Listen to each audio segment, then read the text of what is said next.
Judul novel Pudar, Bab 8. Penulis Neng Neng. Ketika kamu memutuskan untuk menjalin pertemanan, harusnya kamu tidak memilih-milih ingin berteman dengan siapa dan berasal dari lingkungan seperti apa. Tidak seharusnya juga kamu memandang aneh pada sosok teman yang memang dipandang berbeda denganmu. Setidaknya itu yang Lili pikirkan saat ini. Ketika tangannya membersihkan tumpahan air dan pecahan gelas di tengah ruangan luas yang ramai oleh hiruk-pikuk manusia, harusnya teman yang mengenal Lili tidak menatap Lili dengan sinis, lantas berpura-pura tidak mengenalinya. Berlalu begitu saja. Jujur saja, suasana canggung itu membuat Lili menjadi tidak nyaman. Dipandang berbeda, memang selalu membuat Lili merasa sakit, juga tidak nyaman.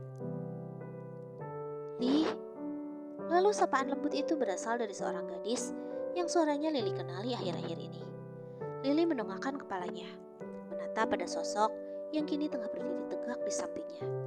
Sementara itu, di panggung sana, acara masih berlanjut. Kini, Bima dan Anissa tengah melantungkan sebuah lagu cinta penuh dengan penghayatan, hingga mereka terlihat semakin serasi. Aura romantik langsung mendominasi, membuat siapapun yang melihatnya kian terpesona dengan mengundang iri. Oh, Ambar? Lili langsung mengenali sosok tersebut kalau Ambar membuka topengnya. Kenapa ada di sini, Li? Kenapa kamu yang membersihkan kekacauan ini? Ambar mendekat. Oh, ya, aku bekerja di sini. Lili menjawab seadanya. Bar, ngapain di sini? Ayo kita bergabung lagi dengan teman yang lain. Itu suara Zahara. Dengan sigap, gadis cantik dengan balutan busana mewah tersebut menarik tangan Ambar agar menjauh dari tempat Lili. Ambar mengikuti langkah kaki Zahara dengan terseok. Mulutnya mengumamkan kata maaf meski tanpa suara pada Lili yang masih mematung dengan alat bersih-bersihnya.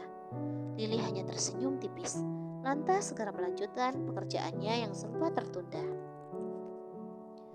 Ada banyak pasang mata yang sempat melirik, namun mereka kembali asyik dalam larutnya suasana. Lili segera melangkah mundur dengan peralatan kebersihannya, berjalan gontai menuju belakang, menyimpan alat kebersihan, lalu segera kembali membantu mencuci piring. Lili tersenyum tipis. Tidak, Lili selalu mensyukuri apapun yang telah dia miliki. Lili bahagia karena terlahir menjadi putri sematawayang dari Bunda. Bicara mengenai Bunda, batin Lili jadi bertanya-tanya. Sedang apa Bunda sekarang? Apa Bunda masih terjaga dan menunggu Lili? Mengkhawatirkan putrinya dan memilih menunggu kepulangan Lili di teras kontrakannya? Seketika rasa bersalah kembali menjalar di hati Lili. Waktu sudah menunjukkan pukul 10 malam. Namun, Lili masih dipaksa untuk menyelesaikan semuanya. Lili bertekad akan terus bekerja keras agar semuanya segera selesai. Waktu menunjukkan pukul 11 malam. Berkat kerjasama dengan semua tim, akhirnya pekerjaan selesai juga. Tinggal segala kekacauan yang berada di ruangan pesta yang masih terlihat berantakan. Atasan Lili bilang, biarlah itu menjadi tugas para pria. Dan para wanita yang sudah mengerjakan tugasnya dipersilakan untuk pulang. Sesuai dengan perjanjian, Lili mendapatkan upah malam itu. Sesuai dugaan, upahnya cukup untuk membeli buku paket esok hari. Lili merasa begitu bahagia. Untuk pertama kalinya, gadis itu mendapatkan upah atas hasil kerja kerasnya. Tulangnya terasa remuk, bahkan Lili berulang kali menyeka keringat yang menetes di dahinya. Pekerjaannya kali ini membuatnya merasa begitu lelah. Berjalan gontai melewati lorong demi lorong untuk menuju lobi dan Lili bisa segera pulang dan tiba di rumah. Lili ingin segera memeluk Bunda dan meminta maaf pada perempuan kesayangannya tersebut. Senyuman masih sempat tersungging di bibir Lili. Sebelum pada akhirnya, Lili merasakan ada sebuah tangan yang menarik tubuhnya dengan kasar. Tak sempat mengelak, Lili hanya mampu mengikuti langkah kakinya yang terseret. Mulai menyadari keadaan, Lili segera memberontak sekuat tenaga. Berusaha berteriak sebelum mulutnya juga ikut dibekap. Tidak, ini tidak benar. Ini salah. Lili tiba-tiba saja terhempas di sebuah ruangan yang mirip dengan kamar. karena di sana terdapat ranjang besar, juga beberapa perabotan mewah lainnya. "Tolong!" Lily kembali berteriak kalau mulutnya kini terbebas dari bekapan tangan besar yang sedari tadi menumpalnya. "Tolong, kamu siapa?" Suara Lily bergetar, kuat karena rasa takut kini mendominasi. Instingnya mengatakan jika dirinya tidak akan baik-baik saja. "Aku tahu ini salah, tapi bisakah kamu membantuku?" Dek, suara itu... Bima? Suara Lily tercekat kala melihat sosok tinggi di hadapannya adalah pria tersejuta pesona. Dia Bima Adiguna, pria yang juga dikagumi Lily dalam diam. Sempat termenung sesaat. Bagaimana mungkin Bima bisa melakukan hal ini kepada Lily? Bukankah tadi pria ini sudah memasangkan cincin pada Anissa? Bagaimana ini bisa terjadi pada Lily? Tolong jelaskan. Terlebih, Lily mencium aroma aneh dari mulut Bima. Dan lagi, acara Bima sudah selesai sejak tadi. Bukankah Bima seharusnya juga sudah pulang? Tapi ada apa ini? Kesadaran Lily kembali kala tangan Bima kini mulai menjelajahi tubuhnya. Lily semakin meningkatkan kewaspadaannya. Lily menendang, memukul apa saja yang bisa dia jamah. "Tidak, jangan!" Lily berteriak histeris. "Kamu gila? Tolong! Jika aku pernah melakukan kesalahan padamu, tolong maafkan, tapi lepaskan aku." Lily semakin menggibah. Kala Bima bagaikan orang kesetanan terus menjamah Lily. Mata merah Bima juga tatapan sayunya membuat Lily semakin ketakutan. Gerakan Bima di luar nalar. Pria itu begitu kuat, jauh dari yang Lily bayangkan. Lily sangat paham akan berakhir seperti apa perlakuan Bima kali ini.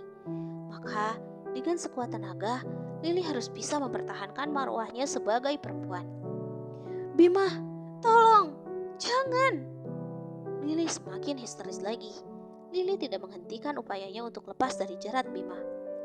"Tolong diam, namamu Lily bukan? Aku mengenalimu, dan aku akan bertanggung jawab setelah ini."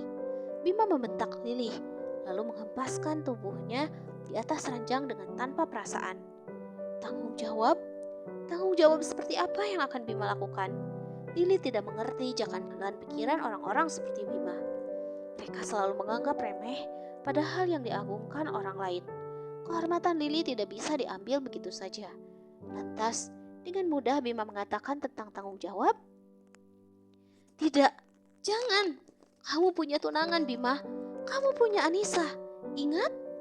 Lily mencoba mengingatkan, berusaha berbicara dengan Bima agar pria itu menyudahi kegilaannya. "Aku tidak bisa menyakitinya. Jadi kumohon, diam." Sekali lagi Bima membentak dengan nada kasar. Tangannya kini mengunci kedua tangan Lily. Tubuhnya sudah menindih tubuh Lily. Kakinya juga mengunci kaki Lily. Hingga gadis itu semakin kesulitan untuk sekedar bergerak. Apa?